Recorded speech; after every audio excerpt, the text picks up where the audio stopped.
Dear students, welcome to you all. Today I will deliver my lecture on the topic Role of State in Economic Development. किसी देश के आर्थिक विकास में राज्य की क्या भूमिका होती है, इस पर आज मैं अपना व्याख्यान दूंगा। प्राचीन काल में स्वतंत्र व्यापार नीति का प्रचलन था और उस समय राज्य के हस्तक्षेप को उचित नहीं माना जाता था। प्राचीन अर्थशास्त्रियों का विचार था कि सरकार को अपना कार्य केवल न्याय व्यवस्था, नागरिक प्रशासन और देश की सुरक्षा तक ही सीमित रखना चाहिए। उसे व्यापार या व्यवसाय में किसी भी तरह का कोई हस्तक्षेप नहीं करना चाहिए। किंतु प्रतिष्ठित अर्थशास्त्रियों की यह विचारधारा अधिक समय तक जीवित नहीं रह सकी। 19वीं शताब्दी के आरंभ से ही यह विचारधारा पनपने लगी कि देश के आर्थिक विकास के लिए सरकार द्वारा आर्थिक क्षेत्र में सक्रिय रूप से भाग लेना आवश्यक है। वर्तमान समय में देश में एकाधिकारी प्रवृत्तियों को रोकने और सामाजिक एवं आर्थिक न्याय की व्यवस्था करने की दृष्टि से राज्य का हस्तक्षेप आवश्यक हो गया है। पिछड़े और विकासशील देशों के आर्थिक विकास में राज्य की भूमिका काफ़ी महत्वपूर्ण हो गई है। इन देशों की अर्थव्यवस्था में कई प्रकार की समस्याएं जैसे योग्य उद्यमियों और साहसियों का अभाव, प्राकृतिक साधनों का अपूर्ण विदोहन, पूंजी निर्माण की निम्न दर, कुशल श्रमिकों की कमी, तकनीकी ज्ञान और विकास का अभाव इत्यादि विद्यमान होती है। इन सभी समस्याओं का हल निजी क्षेत्र के द्वारा संभव नहीं है। ऐसी परिस्थिति में राज्य का हस्तक्षेप आवश्यक हो जाता है, जिससे कि आर्थिक विकास की गति में तेजी लाया जा सके। अर्थशास्त्री केन्स ने भी सार्वजनिक कार्यों के लिए राज्य के हस्तक्षेप को बढ़ाने का सुझाव दिया है। वर्तमान समय में स्वतंत्र व्यापार की नीति का प्रायः परित्याग कर दिया गया है। विकासशील देशों की अर्थव्यवस्था विकसित देशों से काफ़ी भिन्न होती है।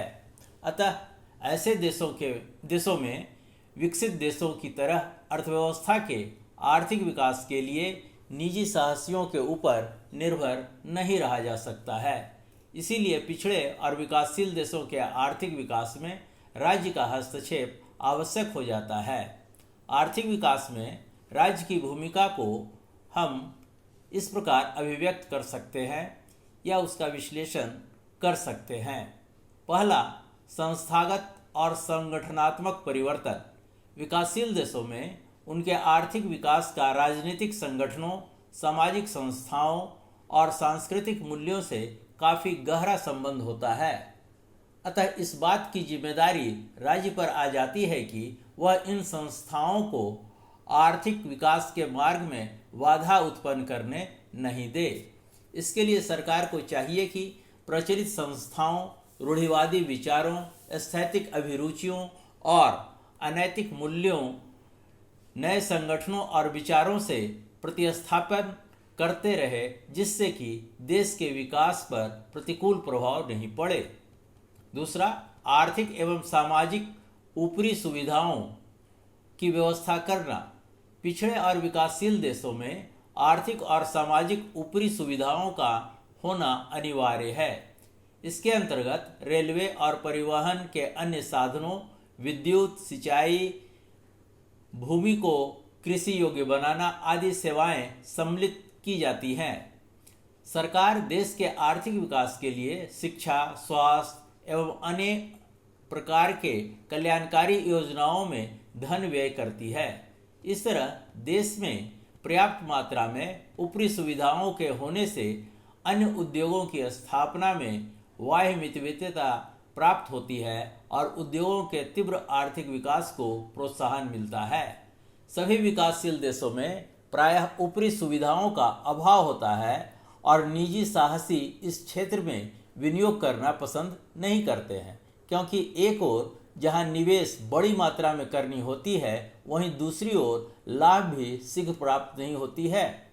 अतः इन विकासशील देशों में सरकार द्वारा ही सार्वजनिक क्षेत्र में निवेश कर इस कमी को पूरा किया जा सकता है। इसके अतिरिक्त विकासशील देशों में मानवीय संसाधन प्रचुर मात्रा में उपलब्ध होती है, इसलिए उद्योगों के विकास और उत्पादकता में तीव्र वृद्धि करने के उद्देश्य से मानवीय साधनों का राज्य द्वारा ही अधिकतम उपयोग संभव है। तीसरा, उत्पादन साधनों की पूर्ति और गतिशीलता में वृद्धि। प्रायः सभी विकासशील देशों में आवश्यक साधनों की पूर्ति तथा उनमें गतिशीलता का अभाव पाया जाता है। राष्ट्रीय आय और प्रति व्यक्ति आय कम होने से पूंजी एवं कार्यकुशल साहसियों का भी अभाव होता है। इस तरह अनुकूल उत्पादन साधनों और उनके प्रयोग के अभाव के कारण ही विकासशील देशों का औद्योगिक विकास नहीं हो पाता है। विकासशील देशों में विनियोग के अवसर को तो बहुत होते हैं, किंतु पर्याप्त साहसियों के अभाव में उनका पूर्ण विदोहन नहीं हो पाता है। अतः इस कमी को इन देशों में सरकार के द्वारा ही पूरा किया जा सकता है। इसके लिए राज्य को चाहिए कि शिक्षा प्रणाली और प्रशिक्षण सुविधाओं द्वारा श्रमिकों को वांछित दक्षता एवं तकनीकी ज्ञान प्रदान कराए। देश में पूंजी और वित्तीय साधनों की कमी को विदेशी पूंजी के आयात और घरेलू पूंजी का उपयोग कर दूर किया जा सकता है। सरकार द्वारा उत्पादन के साधनों और प्राकृतिक साधनों के पूर्ण विदोहन के लिए राज्य में वित्तीय और अन्य साख संस्थाओं की व्यवस्था में विस्तार की जा सकती है। इस प्रकार विकासशील देशों में उत्पादन साधनों की पूर्ति एवं गतिशीलता में वृद्धि लाने में राज्य अपनी महत्वपूर्ण भूमिका निभाते हुए देश के आर्थिक विकास को प्रोत्साहित कर सकती है। औद्योगिकरण में सक्रिय भाग लेना। विकासशील देशों में उद्योगों का संचालन सामान्यतः निजी निवेशकर्ताओं द्वारा किया जाता है, लेकिन राज्य उद्योगों में स्वयं दिलचस्पी लेकर उद्योगों की स्थापना कर सकती है और औद्योगिकरण को गति प्रदान कर सकती है या देश के औद्योगिकरण में सहायता कर सकती है। इससे देश का आर्थिक विकास प्रोत्साहित होता है। अधिकांश विकासशील देशों में आजकल राष्ट्र स्वयं ही ऐसे उद्योगों की स्थापना करने में लगा है जो आधारभूत और प्रमुख उद्योग हैं। इन उद्योगों की सहायता से अन्य उद्योगों की स्थापना को भी प्रोत्साहन मिलती है, लेकिन राज्य द्वारा उद्योगों की स्थापना और संचालन का अर्थ यह कदापि नहीं है कि राज्य का भाग अत्यधिक बढ़ जाए और प्रत्येक देश समाजवादी व्यवस्था का रूप धारण कर ले। विभिन्न विकासशील देशों के औद्योगिक इतिहास पर यदि हम ध्यान दें तो यह तथ्य उभर कर सामने आता है कि राज्य इस दिशा में पर्याप्त रूप से कार्य कर रहा है। समाजवादी देशों में तो राज्य द्वारा सभी उद्योगों को संचालित किया जाता है, लेकिन वर्तमान समय में पूंजीवादी अर्थव्यवस्था में भी राज्य द्वारा बहुत से उद्योगों की स्थापना और उनका संचालन एक आम बात हो गई है। वास्तव में विकासशील देशों की कुछ ऐसी विशेषताएं हैं जिसके कारण यदि राज्य विशेष उद्योगों की स्थापना स्वयं न करे तो तीव्र गति से औद्योगिकरण नहीं हो सकेगा और अर्थव्यवस्था का विकास नहीं हो पाएगा। अतएव यह स्पष्ट है कि औद्योगिक विकास में राज्य की भूमिका काफ़ी महत्वपूर्ण होती है, जिससे इन देशों के आर्थिक विकास की गति को प्रोत्साहन मिलता है। पांचवा, राजकोषीय नीति। विकासशील देशों के आर्थिक विकास में राजकोषीय नीति का महत्वपूर्ण स्थान है। राजकोषीय नीति के अंतर्गत उन वित्तीय यंत्रों जैसे करारोपण, सार्वजनिक व्यय, सार्वजनिक ऋण और ऋणार्थ प्रबंध आदि को सम्मिलित किया जाता है, जो आर्थिक क्रियाओं और परिस्थितियों के कुछ प्रमुख भागों को प्रभावित करने के उद्देश्य से प्रयुक्त किए जाते हैं। राज्य की राजकोषीय नीतियां आर्थिक विकास की प्रक्रिया को 5 रूपों में प्रभावित करती हैं, जो इस प्रकार है। पहला, आय के वितरण में परिवर्तन लाने हेतु। दूसरा, पूंजी निर्माण में वृद्धि करने हेतु। तीसरा, मुद्रास्फीति को रोकने के लिए। चौथा, साधनों के वितरण को प्रभावित करने के लिए। और पांचवा, मंदी और बेरोजगारी आदि को अर्थव्यवस्था से दूर करने के लिए। इसके अतिरिक्त राजकोषीय नीति का उपयोग विदेशी व्यापार पर नियंत्रण रखने, निर्यातों को प्रोत्साहित करने, विलासिताओं के आयात का नियमन करने और विदेशी विनिमय की सुरक्षा आदि के लिए भी किया जा सकता है। इस प्रकार राज्य की राजकोषीय नीति देश के आर्थिक विकास को अप्रत्यक्ष रूप से प्रभावित करके उसे प्रोत्साहित करती है। छठा, मौद्रिक नीति। मौद्रिक नीति से अभिप्राय अर्थव्यवस्था में वांछित परिवर्तन लाने के लिए मुद्रा और साख की मात्रा में परिवर्तन करना है। राज्य अपनी मौद्रिक नीति को केंद्रीय बैंक के माध्यम से कार्यान्वित करती है।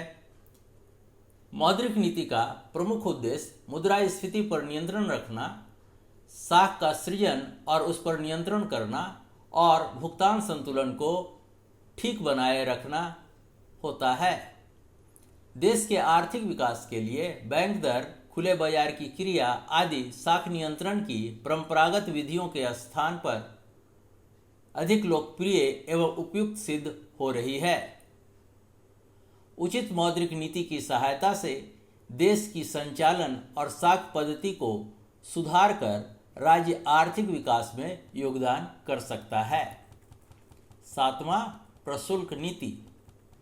प्रशुल्क या तटकर नीति द्वारा राज्य देश के उद्योगों और कृषि को विदेशी प्रतियोगिता के विरुद्ध संरक्षण प्रदान करके विकास दर को प्रोत्साहित कर सकती है।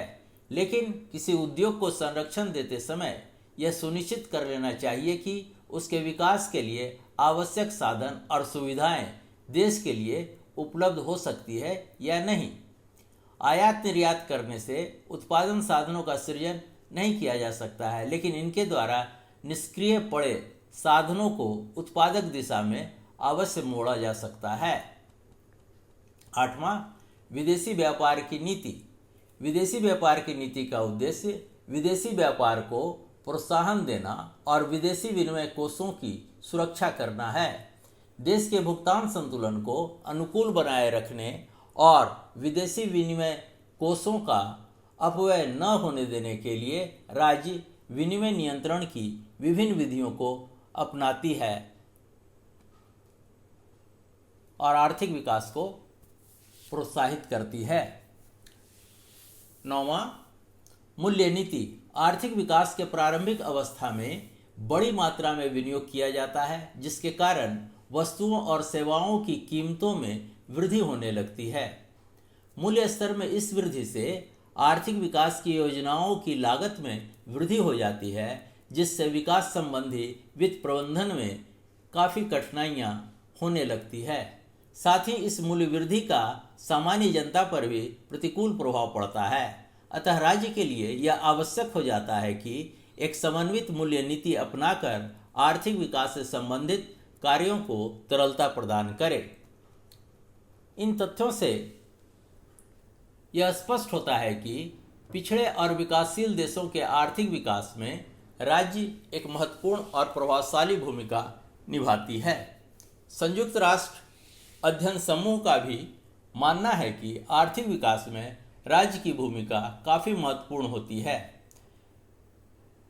संयुक्त राष्ट्र अध्ययन समूह का कहना है कि उन कार्यों के अतिरिक्त जो एक सरकार करती है, ऐसे अनेक कार्य हैं जिन्हें उसे इस कारण करने होते हैं कि वे महत्व के हैं अथवा ये कार्य निजी प्रयासों द्वारा कार्य क्षमता अनुसार नहीं किए जाते हैं।